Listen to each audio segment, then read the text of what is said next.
Village bus operators in Seoul have urged local governments to cover losses from transfer discounts and warned of pulling out if demands are unmet. The conflict, however, extends beyond small buses. It underscores a systemic challenge confronting the entire structure of urban public transportation in Seoul: the convenience of the transfer system and the burden of public interest. The biggest reason that village buses are struggling is the transfer system.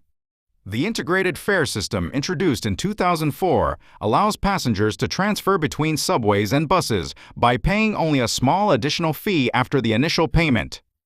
The system made travel more convenient for citizens and also helped resolve congestion on the road. But bus and subway operators witnessed revenue declines and began to run deficits. Local governments or governmental transportation corporations cover the fare discounts for transfers in the current system. However, the annual revenue loss from transfers has grown significantly, making it increasingly difficult for local governments to cover the costs. Village buses, in particular, have a high proportion of transfer passengers. Operators lose more revenue with higher transfer use, but raising fares is difficult. At the same time, transport expenses increase every year while compensation funds rise at a slower rate. This gap presents another challenge for bus services already under financial strain. Public transportation isn't just a means of travel, but a public commodity shared by everyone. If bus companies focus solely on profit, routes in unprofitable areas could disappear, which is why public transportation became a public service. In the 1970s and 1980s, the government established a system in which it set fares and subsidized private companies for their losses, ensuring that buses could continue to operate.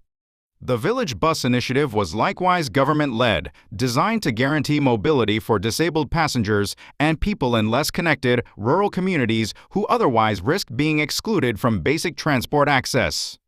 The dilemma of efficiency and public interest. The struggle between public good and company profit remains unresolved. To reduce losses, operators often cut costs, which harms drivers' conditions and limits rest. On less profitable routes, buses run less frequently, leaving passengers waiting longer. That drives ridership down, creating a cycle that worsens finances.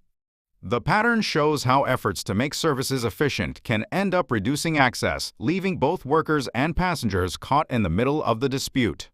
Conversely, focusing solely on profitability can also cause issues. Unprofitable routes in rural areas or on the outskirts may disappear. Without buses, essential mobility is hindered, resulting in unfair situations where leading even a basic daily life becomes difficult. Therefore, the recent situation highlights the need for discussion on the criteria and size of subsidies for private companies responsible for public services. Since public service obligations cannot be forced on private companies without guaranteeing economic viability, the government's role becomes even more crucial in resolving the matter.